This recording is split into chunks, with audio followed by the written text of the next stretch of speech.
ભરૂચ અંકલેશ્વર વચ્ચે બોરભાઠા બેટ નજીક રેવા અરણ્ય જૈવિક વિવિધતાનું શ્રેષ્ઠ મોડેલ બન્યું છે। આજરોજ યોજાયેલા ટ્રેકિંગ અને વૃક્ષારોપણ કાર્યક્રમમાં મોટી સંખ્યામાં નાગરિકોએ ઉત્સાહપૂર્વક ભાગ લીધો હતો।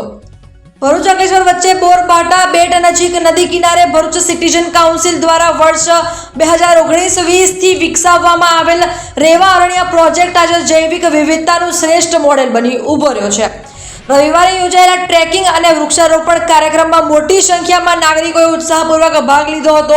25,000 થી વધુ વૃક્ષો ધરાવતા અરણ્યમાં મિયાવાકી વન સહિત પક્ષીઓ અને પ્રાણીઓની અંદાજે 75 જેટલી પ્રજાતિઓને આશ્રય મળ્યો છે।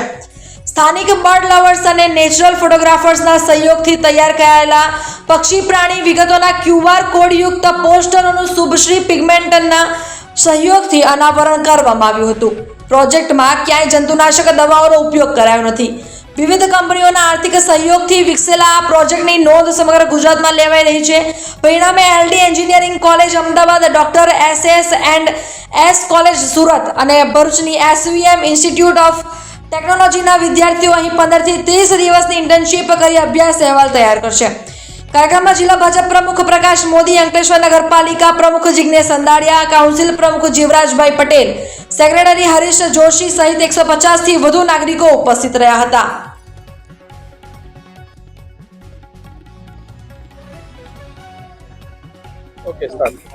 રેવા અરણ્ય આ ભરૂચ અને અંકલેશ્વરની વચ્ચે ખૂબ જ સુંદર આ એક પ્લેસ છે પ્રકૃતિને માણવા માટેનું। અને આજે જગ્યા પર આજે ભરૂચ અને અંકલેશ્વરના સિનિયર સિટીઝન લોકો સૌ એકત્ર થયા છે। ભરૂચ અંકલેશ્વરની અલગ અલગ NGOના લોકો એકત્ર થયા છે। અહીં કમલેશભાઈ ઉદાની છે, હરીશભાઈ જોશી છે, જીવરાજભાઈ છે, અંકલેશ્વર નગરપાલિકાના પ્રમુખ છે અને RFO રાણા સાહેબ છે, ભાવેશભાઈ છે। એ ઉપરાંત અનેક જાણીતા લોકો, વેલ નોન લોકો અહીં ઉપસ્થિત છે। અને આ પ્રકૃતિના સાનિધ્યમાં બાજુમાં જ માં નર્મદાનો કાંઠો છે, ગોલ્ડન બ્રિજ છે, આ સુંદર જગ્યા છે। અહીં આજે વૃક્ષારોપણ માટે સૌ એકત્ર રહ્યા છે। આ વૃક્ષારોપણ એવું વૃક્ષારોપણ છે કે જેમાં પશુ અને પક્ષીઓ માટે ફળના વૃક્ષો છે, ફૂલના છે અને માણસ માટે આયુર્વેદિક વૃક્ષો પણ અહીં આજે એના પ્લાન્ટ વાવવામાં આવ્યા છે। ચીકુ છે, રાયણ છે, ગોરા સાંભળી છે, આયુર્વેદિકમાં સરગવો છે, અરડુસી છે, બેહડા છે અને ફૂલમાં ગરમાળો છે, સંદેશો છે, ગુલમોહર છે। આ વિવિધ પ્રકારના વૃક્ષોનું અહીં આજે રોપણ કરવામાં આવ્યું છે। ખૂબ જ સુંદર કાર્યક્રમ અહીં થયો છે। સૌને ખૂબ ખૂબ અભિનંદન। આ રીતના સ્ટાર્ટ કર્યું છે, બહુ જ સારું છે અને કરવું જ જોઈએ।